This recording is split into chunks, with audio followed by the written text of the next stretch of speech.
ভূমি রেজিস্ট্রি অফিসকে ভূমি মন্ত্রণালয়ের অধীনে আনার প্রক্রিয়া চলছে বলে জানিয়েছেন ভূমিমন্ত্রী মিজানুর রহমান মিনু। সোমবার 18 মে দুপুরে সচিবালয়ে ভূমি মেলা 2026 উপলক্ষে আয়োজিত এক সংবাদ ব্রিফিংয়ে তিনি এ কথা জানান।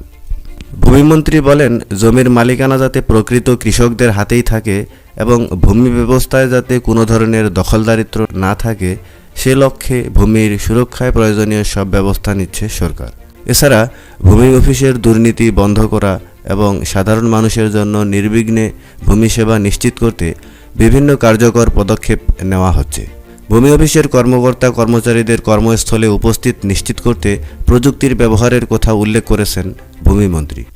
কর্মকর্তাদের ফাঁকিবাজি বন্ধে মোবাইল ট্র্যাকিং করার উদ্যোগ নেওয়া হয়েছে। সারা দেশব্যাপী এটা একই সঙ্গে হবে এবং আমরা তাদেরকে আরও জনগণের তার যে সেবা আমরা যেন ঠিক মতো দিতে পারি, আমরা যেন ভুল না করি।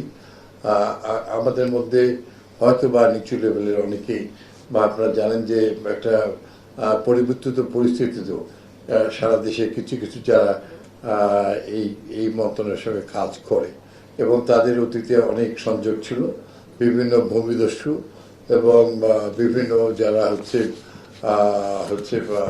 আমাদের ব্যবস্থাপনায় গরিব জনসাধারণের উপরে প্রকৃত মালিকের কাছ থেকে মামলা মোকদ্দমার মধ্যে দিয়ে লেনদি করে তাদেরকে তাদের সেই প্রত্যাশা পূরণ না হওয়া, দাদাই মামলা করছে কিন্তু নাতিতেও সেটা ফিরে পায় না, যে অনেক দেরি হয়, মামলার জটিলতা এবং আইনের বিষয় নিয়ে আমরা এটাকেও খুব তাড়াতাড়ি আমরা ইনশাল্লাহ আমরা খুব শর্ট করে নেব ভবিষ্যতে। আমরা ইতিমধ্যে আপনারা জানেন যে আমাদের মন্ত্রণালয়ের দেশের খাদ্য ব্যবস্থা সুরক্ষিত করার জন্য কৃষি জমি আর কোনো কাজে আমরা ব্যবহার করতে দেবো না। ভূমি মন্ত্রণালয় এটা মাননীয় প্রধানমন্ত্রীর নিতে আমরা প্রোটেকশন দেব যে আমাদের ভবিষ্যৎ খাদ্য নিরাপত্তায় মানে কৃষি জমি